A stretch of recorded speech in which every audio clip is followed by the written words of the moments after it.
All right, hey guys. So I am going to go over the review with you guys here.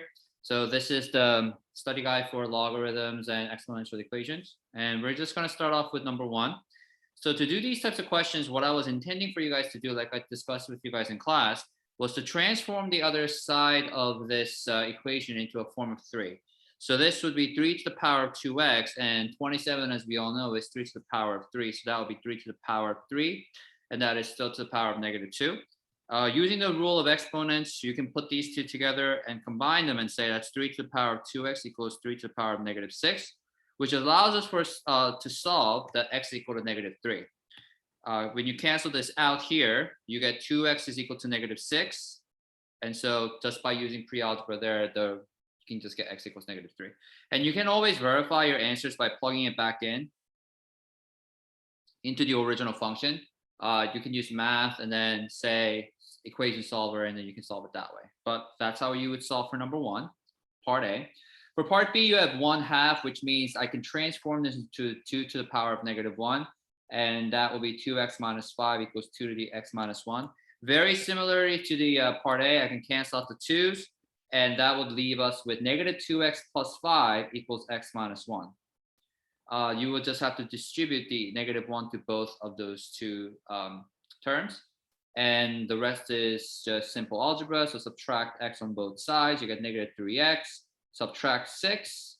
So, I'm sorry, subtract 5, and you will end up getting -6. And so divide by -3 here, you get x equals +2 as your final answer. So again, you're just transforming the base to be the same thing to solve for the first and second question. What if the bases are not the same? So these are the questions you actually have to use logarithms for. So the way that I always try to think of it is go back to this notes that says log base b of x equals y. You can transform that into an exponential function that says b to the y power equals x. So what that means is you identify what the base and the y value is and say 9 to the, that's the exponential form. So what I want to do is I want to transform this into a logarithmic expression that has a base of 9, first of all. And the other side of you're taking the log of, okay, that basically is for here, it's going to be 18. Because it says log base of 19, whatever that is going to equal 3x. Because here, if you put that in an exponential form, the equivalent exponential form of that would be the base to this power is equal to 18. So you're able to fluently translate between the two languages here, between logarithms versus exponential. So then you can just type in into the calculator. For me, I am just going to do log. So I do log base 9 of 18, which gives me 1.31546 equals 3x. Divide both sides by 3. And I should end up with x equals 0.4384 as my final answer. And just to verify my final answer here, if you just do 9 to the power of 3 times the answer, you indeed get 18. So what I mean by that is plug it in as x. So 9 to the power of 3 times 0.4384, you should get equal to 18. Okay, so here you have natural log because you have a base e. So when you say log base e of 1 is equal to x minus 5, well, that's the same thing as saying natural log of 1 is equal to x minus 5. You notice a special property about logarithms and natural logs, for example, anything the log of 1 is going to end up giving you 0 for that. So x minus 5, therefore x has to be 5 in order for this to work out. Okay. All right. So now the second question, this is the one where I kind of asked you guys to see if you guys understand the difference between the logarithmic graph versus the exponential graph. So here I plug in all these values for the f of x is equal to 2 to the power of x. This should be 1/8, 1/4, 1/2, 1, 2, 4, and 8.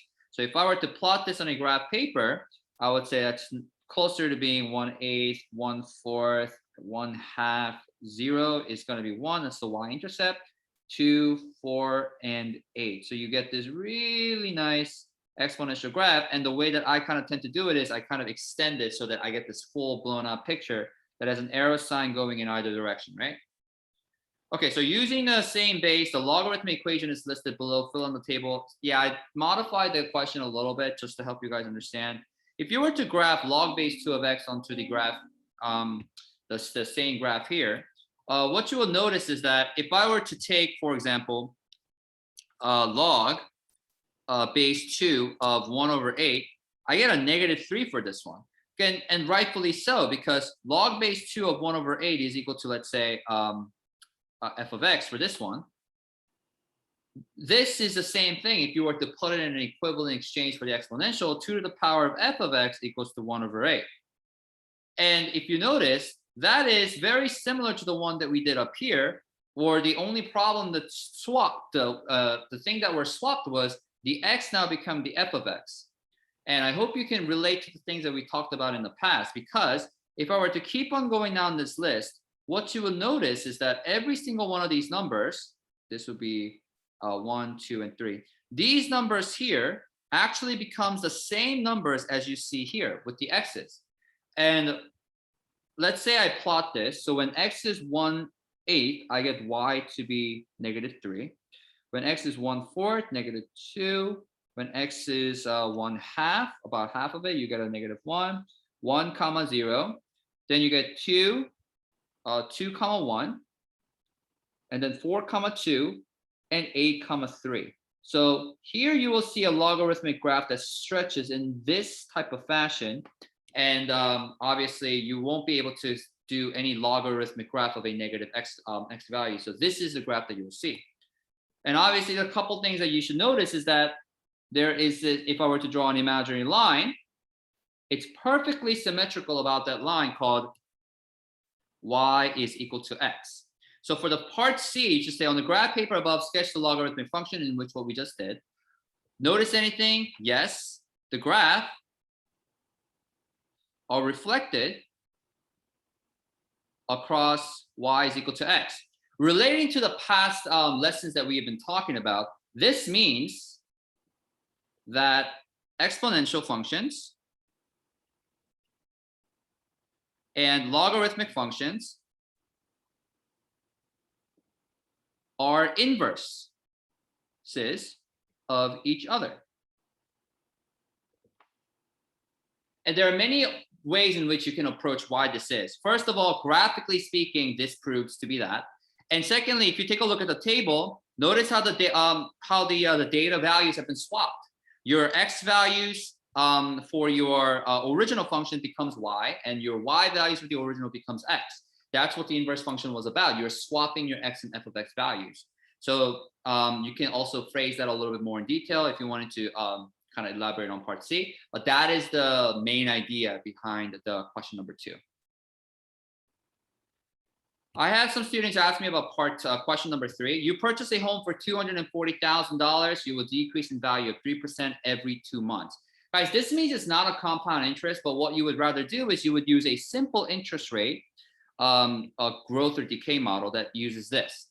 But because it's happening in every 2 months, what that means is the time, you can't just simply plug in 1, 2, 3, 4, 5, but rather you have to evaluate it. You take it once, that the depreciation in the value happens once every 2 years. And it happens twice when you plug in 4. It happens 3 times when you plug in 6. So what that means is every number that you have, for example, like 2 years, 4 years, 6 years, and 8 years, the number of times in which you're going to take that amount of interest happens once, twice, 3 times, and 4 times. And what's the relationship here? Is that you have to halve. You have to divide this by 2 to get the amount of number of times that you're going to take the interest rate of. So when you're writing down the home interest rate, the value for home, let's say, for example, for the first one, you're going to write down the initial value of 240K times 1 depreciating by a 3%, but your time has to be divided by 2 in order for this to work. The same thing happens here for $135,000. It appreciates or increases in the value of 0.05, well, you have to raise that to the power of t over 2 because it's happening every 2 months.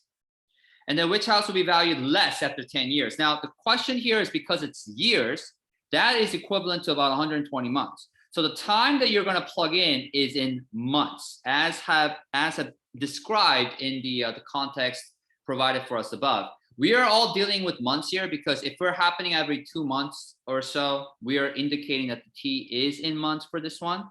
And to be more specific, 10 years, and I have to convert it into months for us to make this work.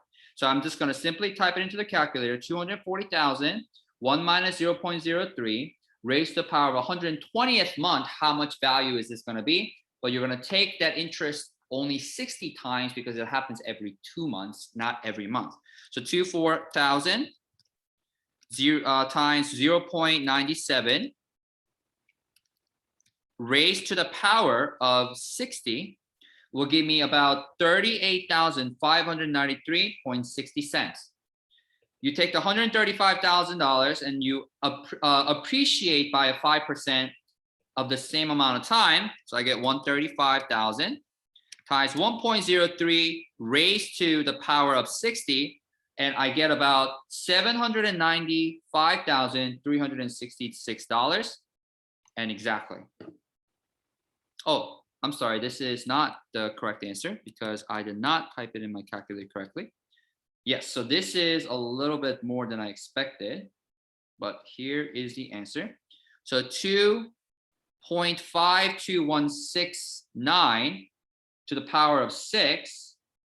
So I should get 2.5 million or about that much.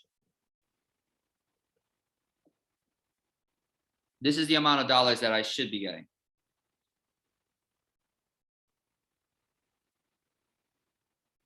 Okay. All right. So then the next question, this is a really tricky one. Find the value of the two homes when they're equal to one another.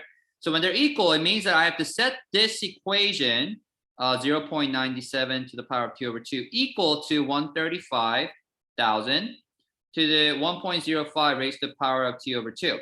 Now, a lot of us here are thinking like, okay, so how am I supposed to do these types of questions? Well, it's quite simple once you understand the basic principle of solving for variables is that you gotta put all the numbers on one side and all the variables on the other side. So what I'm gonna do first is I'm gonna divide this by 135,000. Of course, you can take logarithm at this current stage, but I'm gonna show you a much easier way of doing this just by simply getting rid of the numbers and getting it just a little bit smaller. So dealing with smaller numbers, remember, it gives me easier math to work with. So if I do this here, the 240 divided by 135, it gives me 16 over 9 times 0.97 to the power of t over 2 is equal to 1.05 raised to the power of t over 2 here. Okay.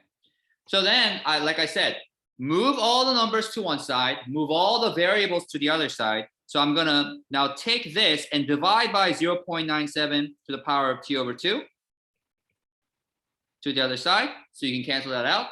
16 over 9 simply becomes 1.05 to the power of t over 2 over 0.97 to the power of t over 2. Now, it's kind of hard to do this question when t is in two separate locations. So why don't we put it into one and say 1.05 over 0.97, just take that whole entire fraction and raise that to the power of t over 2. And you can totally do that because if I say 7 to the power of a over 6 to the power of a, this is just for an example, then you can certainly say that that same thing as saying 7 over 6, the whole thing to the power of a, because then the power of a will be distributed to both the numerator as well as the denominator here. So I got a really, really nice, comfortable exponential equation. Then all I got to do is transform this into a logarithmic expression, or you can just simply take log on both sides. So if I take log here and log here, I can say that that's log of 16 over 9 is equal to t over 2 in the front because I can use the power rule to bring that as a coefficient times log of 1.05 divided by 0.97 like this. Okay, and now you're just going to use your calculator here. Log base 10 of 16 divided by 9 So converting that into decimal, I get 0.249877 is equal to t divided by 2 times, I'm going to do log base 10 of 1.05 divided by 0.97, and you get 0.034418. And I think it goes on without saying that this is going to be a very simple pre-algebra question. You can divide both sides by 0.034418, take that away to the other side. And then it's t divided by 2 equals whatever that says. So I'm going to take this answer divided by that answer. And I end up getting, on the side here, 7.26 is equal to t divided by 2. Now I can multiply both sides by 2 and get my final answer, which comes out to be about 14.52 is equal to t. Now that's in months. So after about a year and 2 months or so, 2.5 months or so, your value for these homes should be exactly the same. And I'm going to verify this with a calculator just to show you that it's going to work out. So the time that we have for this is 14.52. Okay. Let's say I plug that into the equation. Okay. For here.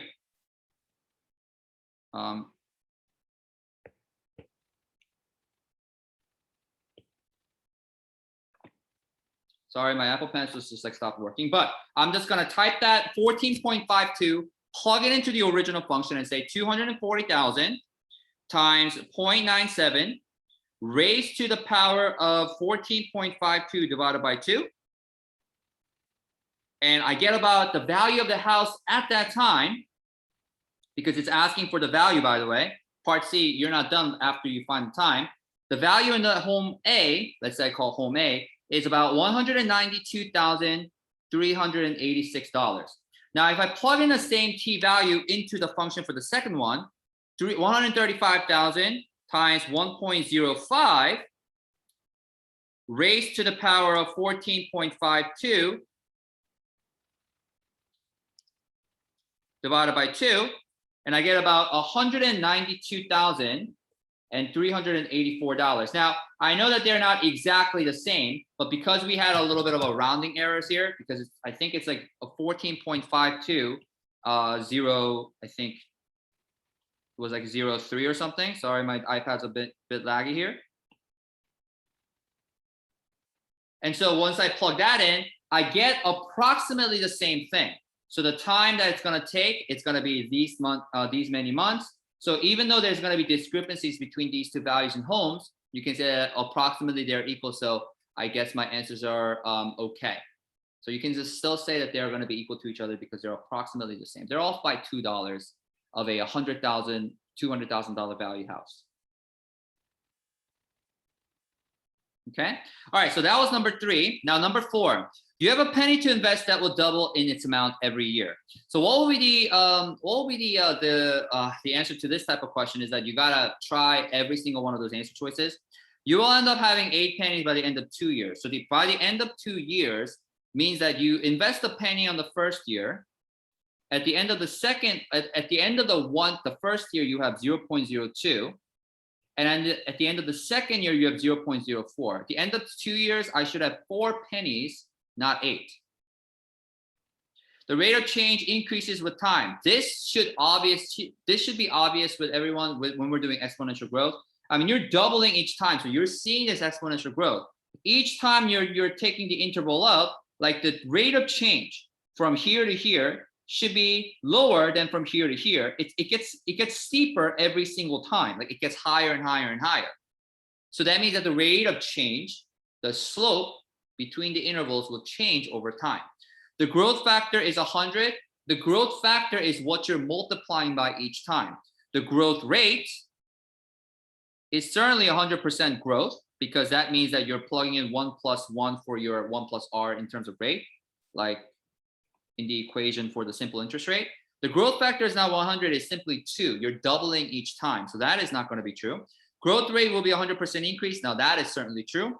The value will increase by 31 pennies after 5 years. So, I mean, you can keep on drawing a table for yourself like this to kind of see for yourself like what you're going to get. So that's going to be 0.08. That's going to be 0.16. That's going to be 0.32. which means I have 32 pennies as compared to the very beginning of when I started this at time 0.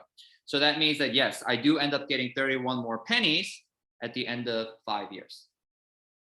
So your answer choices should be B, D, and E. After how many years will it take for the penny to reach $1 million? So that is approximately about, I mean, I could just type in terms of dollars. So 1 million is equal to 0.01, the initial value, times 2, because that's 1 plus 1, because the growth rate is 100, to the raised to the power of t. And t, in this case, is in years. It's important for us to identify that given the context of the situation. So we take 1 million divided by, first of all, 0.01. And so we get 100 million is equal to 2 to the power of t. And then I'm just going to simply put this in a logarithmic format. So log base 2, because that's the base, of 100 million is equal to t. So log base 2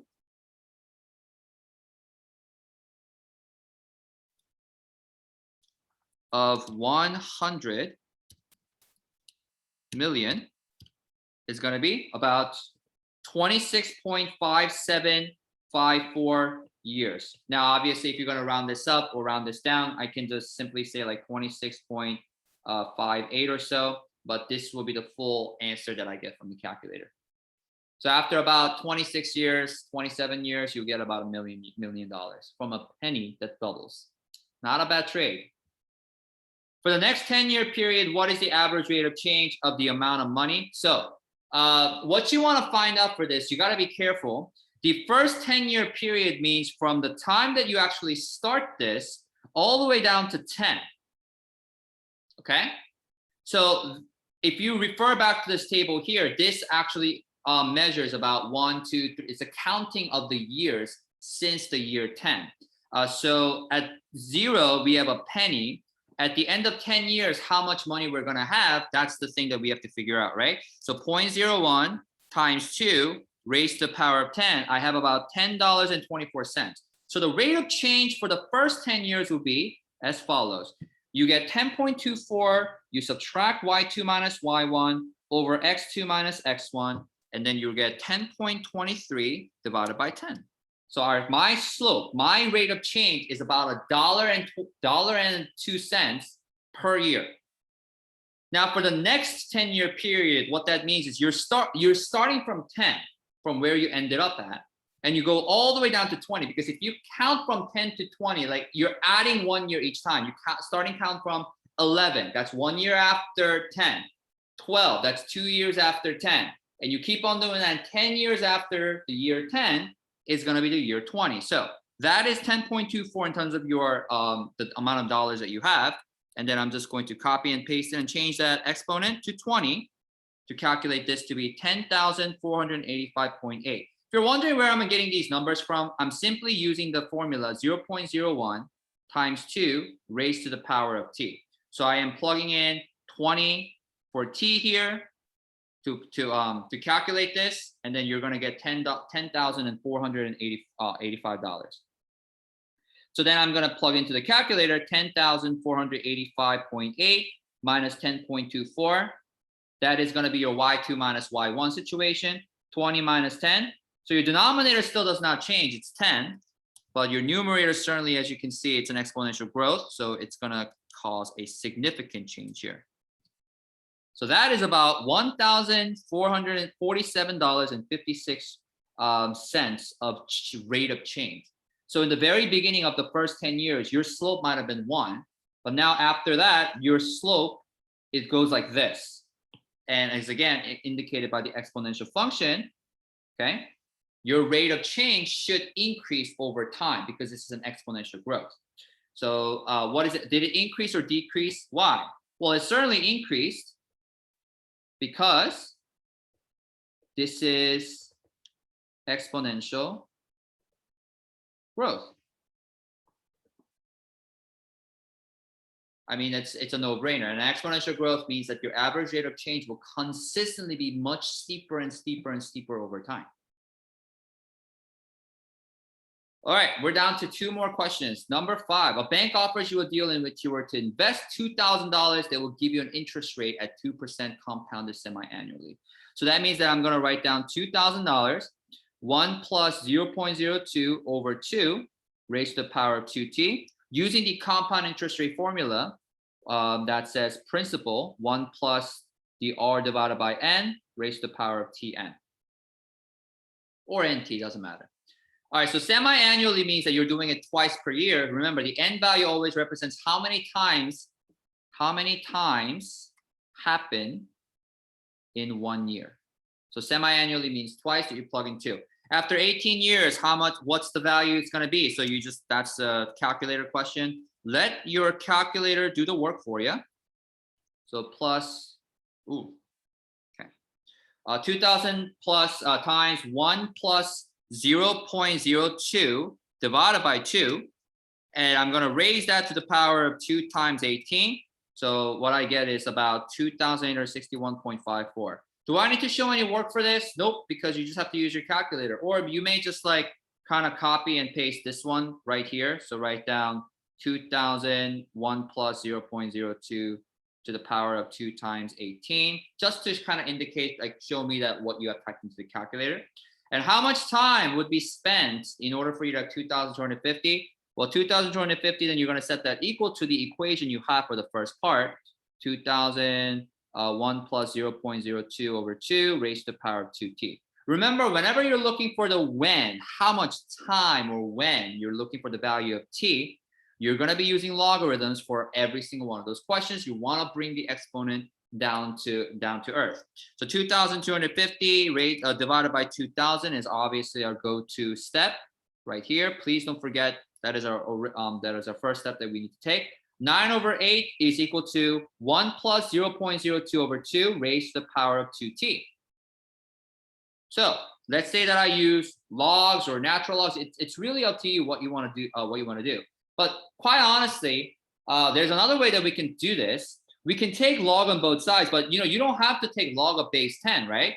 Why don't we just take log base of 9 over 8? So you can do log base of 9 over 8. And the reason why we want to do that is because try doing log base 9 over 8 of 9 over 8. They kind of cancel each other out nicely, and you just get simply just 1. You get a really nice number for this. That's the whole purpose of it. And then just bring the 2t in the front and say 2t. If what I just said confused you, don't have to do what I just did. And log base 9 over 8 of this 1 plus 0.02 over 2. Now this looks complicated, but all you got to do is just type that into the calculator here. So I'm going to do log base of 9 over 8 of 1 plus 0.02 divided by 2. The one thing I'm really scared about is that you guys might be plugging in wrong parentheses and things like that. At the end, I'm going to just keep on continuing down this list here. 1 is equal to 2t times this weird decimal, 0.08448. Sorry, I kind of ran out of space, but that's an 8 right there. And I'm going to divide this by 2 times 0.08448 so that I can simply cancel those 2 out. So 2 times 0.08448 like this. So 1 divided by that divided by 2. So my time here would be about 5.91855. That is my final answer. So that, of course, in the correct units, it's got to be in years, yes? Because this is a semi-annually compounded question. So I'm going to write down years here. Ooh, okay. I got to charge my pencil again. Just to verify my answer real quick, I'm going to plug in 5.91855 into the equation, the original for part A that I found. So 2,000 times 1 plus 0.02 divided by 2. And then you take that and raise to the power of 2 times 5.91855. And yes, you end up getting $2,250.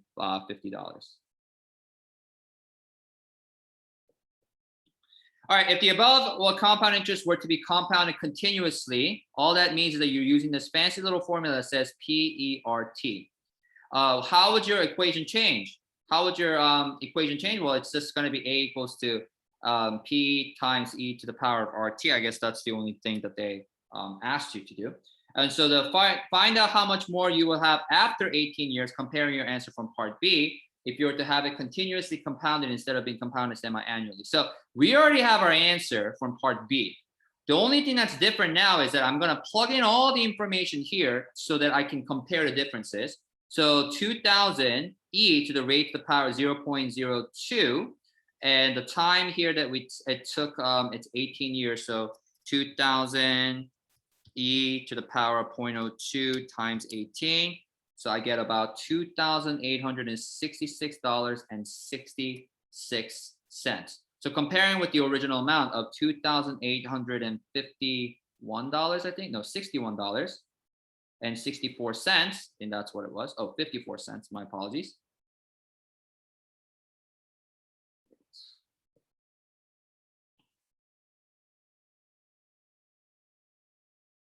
All right, so now I think I have it right. Okay, so here what I can do is I can just subtract them and say, hey, that's a difference about $5.12.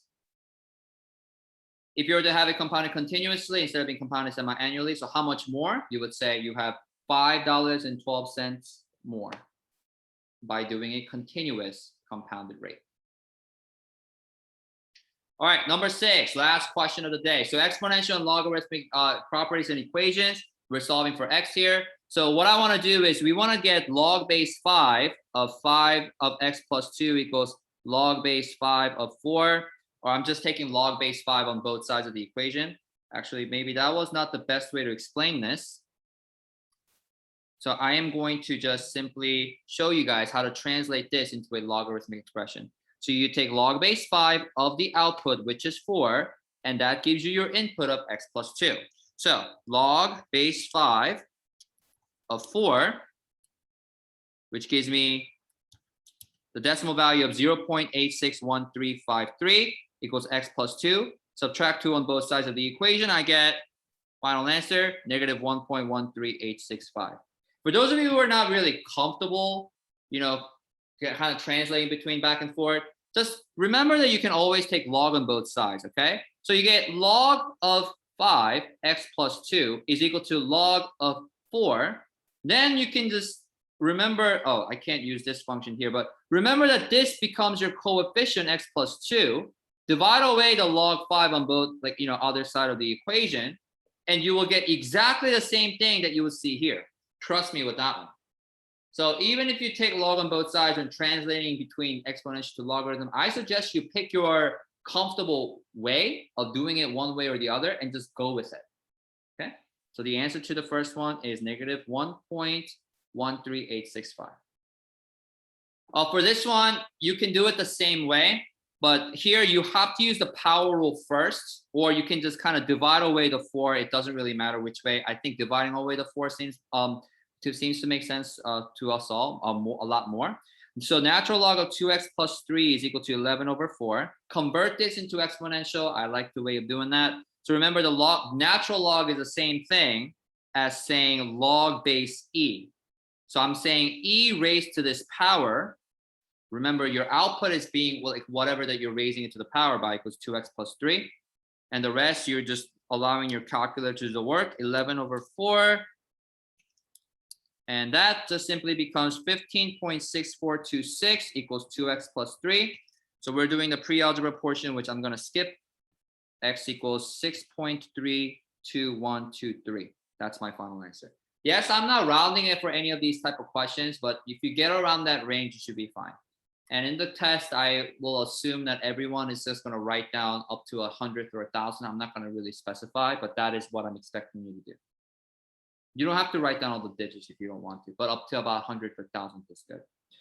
Next question, divide by 100 once again. So you get e to the power of negative 0.6x is equal to 1 over 5.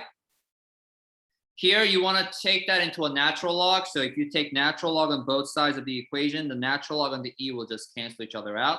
Or just transform that into a logarithmic expression. What you will get is that natural log of 1/5 is equal to negative 0.6x. Divide both sides by negative 0.6 to find out the final answer. So natural log of 1 over 5 divided by negative 0.6, we get x to be about 2.6824. Remember, you can always use your like, the logarithm, the numeric solver on your TI-84 to kind of verify your answers.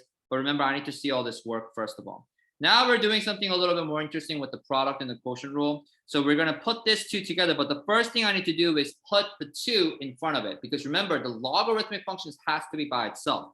So that's going to translate into x squared. I'm going to zoom in here real quick. So that's log base 4 of x squared minus log base 4 of x minus 1 is equal to 1. Using the quotient rule with these 2, I can get log base 4 of x squared, over x minus 1 equals 1. Put this in an exponential form that states base raised to this power. 4 to the first power is x squared over x minus 1. Oh boy, so we have a quadratic for this one. Move the x minus 1 to the other side by multiplying onto both sides of the equation and get 4 times x minus 1 is equal to x squared.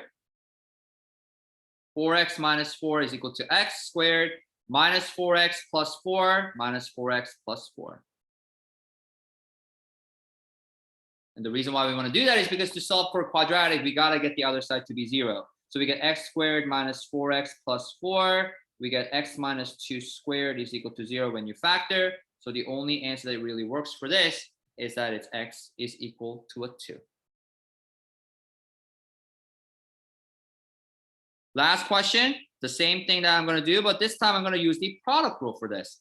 So x plus 6 times x is equal to 2. So this thing is inside this logarithmic function, so please don't forget that. So log base 4 of x squared plus 6x is equal to a 2. And so here I can just translate this into a exponential form. 4 squared equals x squared plus 6x. So it's being a little bit laggy in my iPad. 16 is equal to x squared plus 6x. Move the 16 to the other side.